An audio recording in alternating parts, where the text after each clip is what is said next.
बिहार विधानसभा चुनाव के दूसरे चरण के लिए आज आखिरी दिन है चुनाव प्रचार का और ऐसे में नेताओं के बीच में जुबानी जंग भी जोरों पर देखने को मिल रही है। आपको बता दें कि अब इसी कड़ी में बीजेपी के द्वारा कांग्रेस के जो राष्ट्रीय पूर्व अध्यक्ष रह चुके हैं राहुल गांधी और कांग्रेस के एलओपी भी हैं कांग्रेस पार्टी की तरफ से लोकसभा में, उनके जो मध्य प्रदेश का पंचमढ़ी का दौरा है जहां पर राहुल गांधी ने जंगल सफारी की है उसके ऊपर लेकर कई सवाल खड़े किए हैं। इस पर ज्यादा बातचीत करेंगे। हमारे साथ बात करने के लिए कांग्रेस पार्टी की तरफ से कांग्रेस के सीनियर लीडर हैं राशिद अलवी जी। राशिद जी, जिस तरीके से अब दूसरे चरण के चुनाव का आज आखिरी दिन है चुनाव प्रचार के लिए, ऐसे में अब जुबानी जंग तेज है। अब बीजेपी की तरफ से राहुल गांधी का जो दौरा है मध्य प्रदेश का पंचमढ़ी का जहां पर उन्होंने जंगल सफारी की, उसको लेकर बीजेपी कह रही है कि ये जो बिहार से बाहर उन्होंने जाकर जो है जंगल सफारी की है और जो आनंद वो ले रहे हैं, ये साफ बता रही है कि बिहार के एग्जिट पोल क्या होने वाले।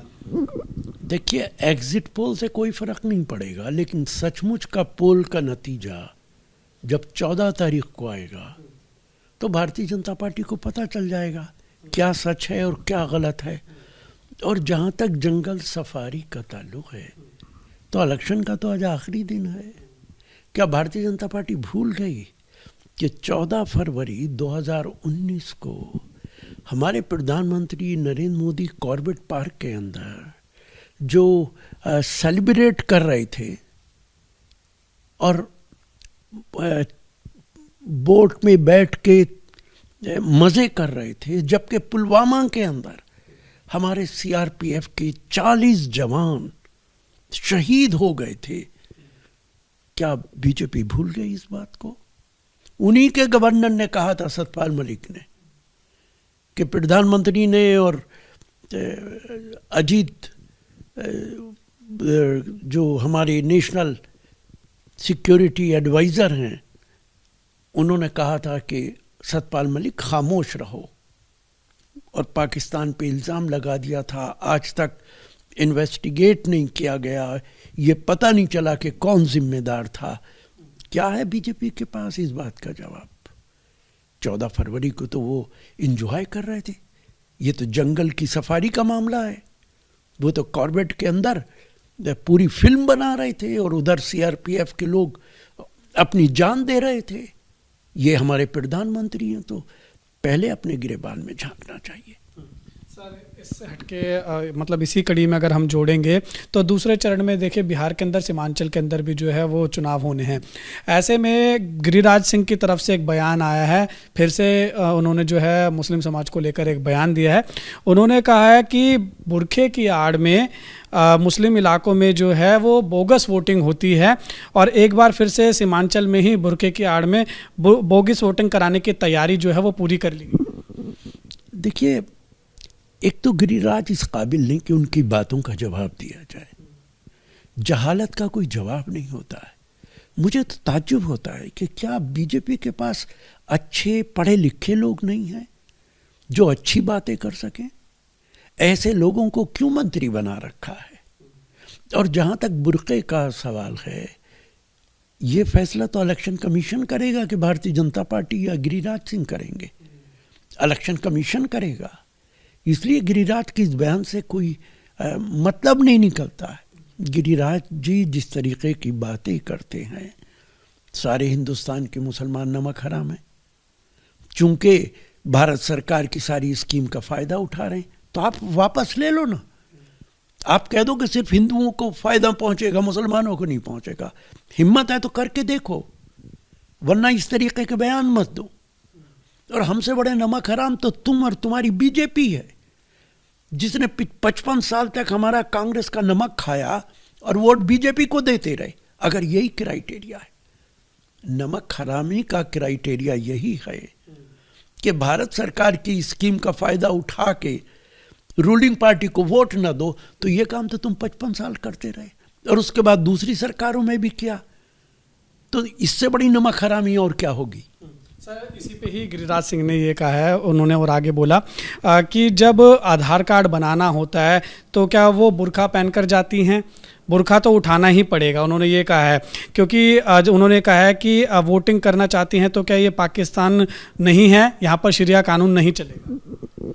देखिए, उन्हें एहसास नहीं है कि हमारे गांव के अंदर हमारी हिंदू बहनें भी इतना ही बड़ा घूंघट निकाल के पर्दा करती हैं, लेकिन जब वो आधार कार्ड बनवाने जाती हैं तो उन्हें भी घूंघट उठाना पड़ता है। वो किसी के सामने घूंघट नहीं उठाती गिरिराज सिंह जी। हिंदू और मुसलमान दोनों औरतें पर्दा करती। लेकिन अगर तुम समझते हो कि ये पाकिस्तान है और शरीयत का हुक्म है तो तुम्हारी सरकार है, तुम जो चाहे करो। लेकिन मैं गिरिराज और बीजेपी के नेताओं से कहूँगा, अमेरिका की डेमोक्रेसी से सबक हासिल करो। वहाँ पे न्यूयॉर्क का वो मुसलमान चुनाव जीता है जिस न्यूयॉर्क के अंदर मुसलमानों की तादाद ना के बराबर है।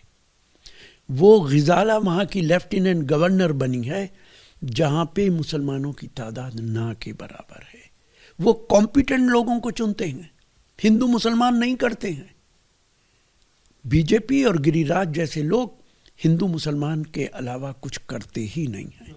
एक आखिरी सवाल सर, बीजेपी के पूर्व जो है वो सांसद रह चुके हैं, अभी नेता है रमेश बिधूड़ी, लोकसभा सांसद रह चुके हैं, वो भी बिहार पहुंचे हुए हैं, किशनगढ़। वहां पर उन्होंने एबीपी न्यूज़ से एक्सक्लूसिव बातचीत की और उस बातचीत के दौरान उन्होंने कहा कि राहुल गांधी पाकिस्तान की बोली बोलते हैं, जो पाकिस्तान चाहता है वो राहुल गांधी बोलते हैं।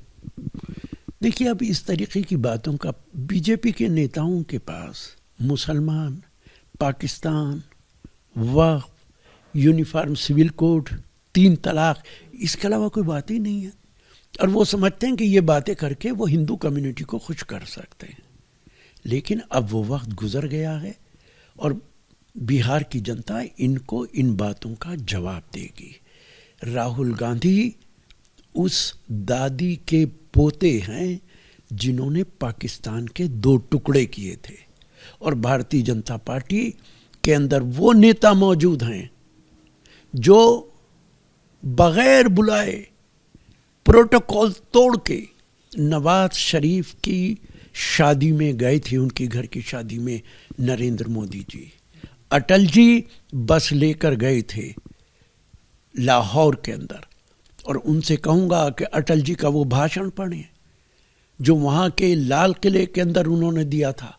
उन्होंने कहा था कि मेरी बड़ी ख्वाहिश थी कि मैं लाहौर आऊँ और इस लाल किले के अंदर भाषण दूँ। ये बीजेपी का कल्चर है। आज प्रधानमंत्री हर महीने मन की बात करते हैं। किससे सीखा है? पूरी दुनिया में अकेला अयूब खां था जो हर महीने मन की बात करता था। और मुझे लगता है मोदी जी ने भी उसी अयूब खां से मन की बात करना सीखा है। तो हम पे इल्ज़ाम लगाने से पहले जिनके घर शीशे के होते हैं वो दूसरों पर पत्थर नहीं मारा करते। ठीक है, बहुत शुक्रिया हमारे साथ बात करने के लिए। तो देखा आपने, ये थे हमारे साथ बात करने के लिए कांग्रेस के सीनियर नेता राशिद अलवी, जिन्होंने साफ तौर पर बीजेपी को कहा है कि जिनके घर शीशे के होते हैं वो दूसरों पर पत्थर नहीं फेंकते हैं। वीडियो जर्नलिस्ट सुनील पांडे के साथ उज्जवल कुमार, एबीपी न्यूज़, दिल्ली।